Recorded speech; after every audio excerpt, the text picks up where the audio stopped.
Le travail interne, c'est la base du travail de Mikhail Ryabko. Le travail externe, c'est tout ce qui se voit, c'est les techniques. Et le travail interne, c'est tout ce qui ne se voit pas. Alors bien sûr, on a beaucoup de critiques par rapport au travail interne en disant que c'est du fake, en disant qu'on ne peut pas s'en servir en combat.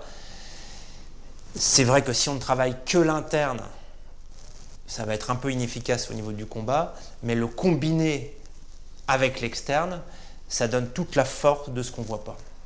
Donc on va l'illustrer par un petit exemple, qui est l'exemple de la planche. Si mon partenaire pousse cette planche, j'ai plusieurs options, je peux l'accueillir.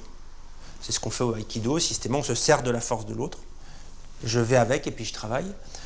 On peut bloquer aussi, et puis là, c'est le plus fort qui va l'emporter.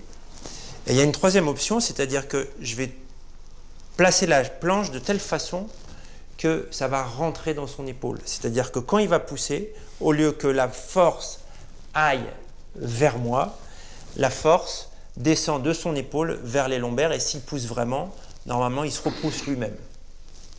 Et c'est ça que j'utilise avec différents exercices pour développer ce travail interne. On le voit aussi, lorsqu'il me pousse, je peux ouvrir, je peux bloquer, je peux aussi, au moment où il pousse, simultanément, me déverser en lui. Soit avec le bras, soit au moment où il pousse, c'est ce que je montrais tout à l'heure, pour avoir l'épaule, voilà, je bouge légèrement le buste et ça va dans son épaule. Comment je bouge le buste? C'est pour ça que c'est difficilement accessible, c'est parce que ce ne sont que des sensations. Cette sensation que j'ai avec la planche, voilà, là je suis dans son épaule, donc il ne peut plus pousser. C'est plus facile de l'avoir parce que la surface est plane et dure. Et retrouver cette sensation avec le poing lorsqu'il va pousser, voilà, là je suis dans son épaule.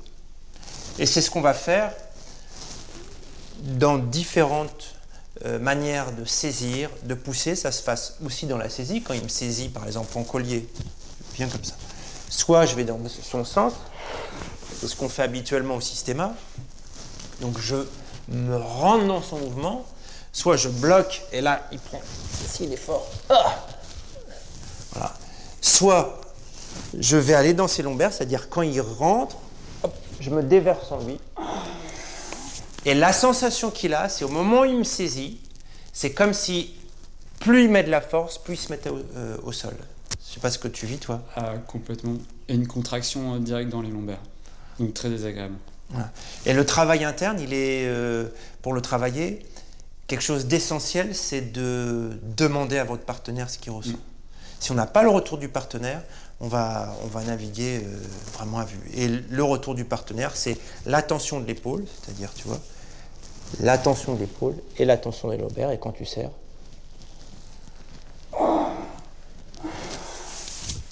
Et donc, ça ne se voit pas parce que c'est ma position du corps. Dès qu'il vient saisir, je mets mon corps d'une certaine façon, de telle sorte que quand il serre, il se serre lui-même. Voilà, bon travail à vous, bonne chance.